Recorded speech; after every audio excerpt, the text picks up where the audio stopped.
তাহলে ওদেরকে আমি করতে পারি। পুলিশ পিছনে দাঁড়ানো রং করা এই জিনিস আপনাকে দিছে কে? ওই রিক্সাওয়ালা পাইছি উনকে 10 টাকা নোট পাচ্ছেন না। আপনাকে কি বলছে? এটা পাওয়ার পরে কি বলছে? ওই স্বর্ণ 3 লক্ষ টাকা। আপনারা কি বলছে পরে? আমি নিবে। আপনি কি বলছেন? লোভে পড়ে নিয়ে নিছেন? কত টাকা দিছেন তারে? 15,000। 15,000 টাকা। দেখেন এটা হচ্ছে একটা লোহার টুকরা। ভাই আপনি কথা বলেন না।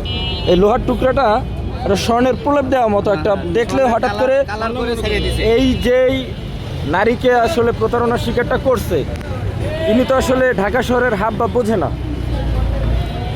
তাহলে এই জিনিস আপনাকে কোন জায়গায় বসে পাইছে, কোথায় বসে দিছে? যাত্রাবাড়ি।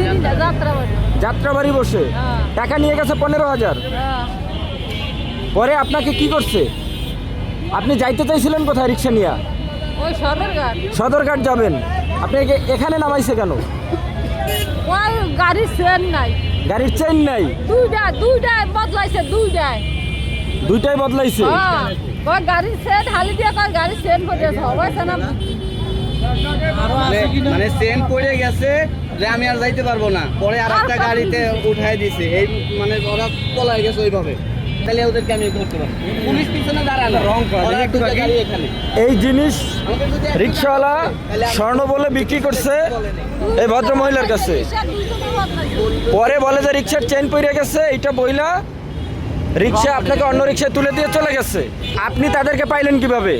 হ্যাঁ, আপনি তাদেরকে পাইলেন কিভাবে? আমার এখানে আইসে বলতেছে যে ওই যে যাবে আর কি। তারপর আমি ও আমার কাগজ দেখালো, দেখানোর পরে আমি বলতেছি কাগজ দেখি।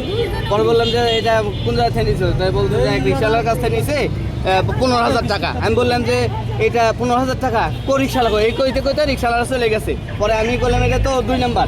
পরে পুলিশ সামনে ছিল, পুলিশওয়ালাকে ডাইরেক্টলাম, বললে আপনি এখনো বোকা আছেন, এটা করলেন কেন? এই তো তারপরে যে আপনার দেখাইলাম।